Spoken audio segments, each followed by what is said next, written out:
All right. Oh, yeah. Oh, hell yeah. I mean, this is the day to celebrate. Ah! Yeah, you don't need this one anymore.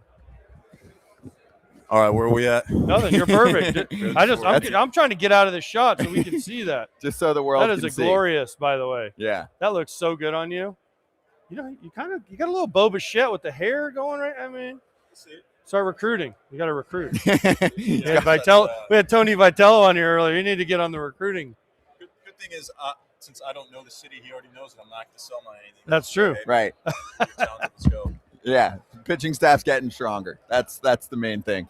Good to see you. Thanks for stopping by. Appreciate it. Seriously, Congratulations. man. I text you. I was so happy. That's for you. Dylan Cease. We'll swing back for slap hands. See you guys later.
Well, that was a day.